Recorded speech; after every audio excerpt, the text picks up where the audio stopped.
heure, l'édito international sur Europe 1. Bonjour Vincent Hervouette. Bonjour Dimitri, bonjour à tous, bonjour à toutes, bonjour à chacune, bonjour à chacun. Bonjour Vincent. Le gouverneur de Floride, Ron DeSantis, s'attaque à Disney, jugé trop woke, trop progressiste. Oui, alors c'est mieux qu'une victoire, c'est une reconquête. La Floride vient d'annexer une principauté de bande dessinée, 11 000 hectares, c'est 4 fois Monte-Carlo, c'est un peu moins que le Liechtenstein. C'est le royaume de Disney depuis sa fondation à Orlando dans les années 60. Walt Disney World profitait d'une forme d'indépendance, un statut de district spécial. Le parc d'attractions économisait des dizaines de millions d'impôts, mais s'occupait de tout, des routes, des bâtiments, de l'éclairage, de l'eau, etc. Hier, le gouverneur Ron DeSantis a signé la loi qui liquide ce privilège. Alors il arborait le sourire carnassier des méchants qu'on aime tant dans les vieux films de Disney. La Floride reprend le royaume en main, un conseil est nommé, le fisc va passer, les règles de construction seront désormais respectées.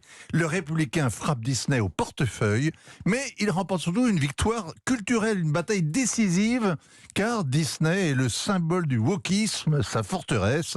La guerre n'est pas gagnée. Mais la route de la Maison-Blanche vient de s'ouvrir. Alors Ron DeSantis, au passage, prend sa revanche sur la multinationale. Elle l'avait clairement défié. Oui, la querelle dure depuis 2 ans, depuis que le gouverneur a fait voter une loi sur les droits parentaux dans l'éducation. Elle interdit l'enseignement de l'identité de genre aux petits-enfants, de la crèche jusqu'à l'âge de 8 ans. Ce faisant, DeSantis est devenu la bête noire des milieux progressistes.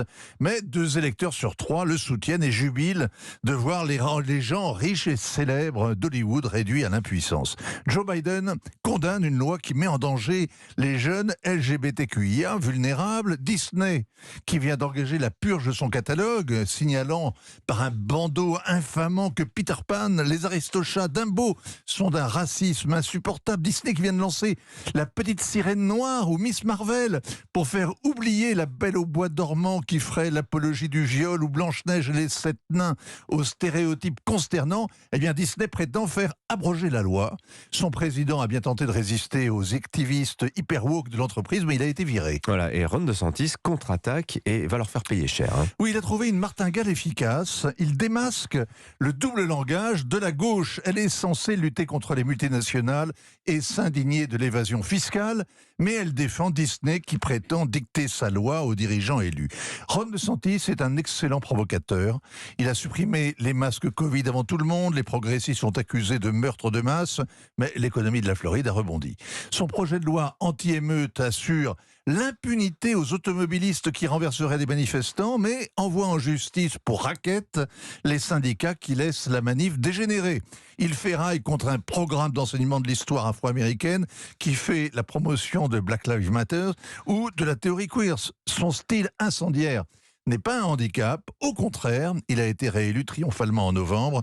C'est un Trump qui aurait fait Harvard et mènerait sa bataille sur le front culturel. Alors il ne faut pas le dire aux enfants, mais les bêtises de Mickey peuvent faire élire le grand méchant loup. Signature Europe 1, Vincent Hervouette, 7h46. Europe 1 matin.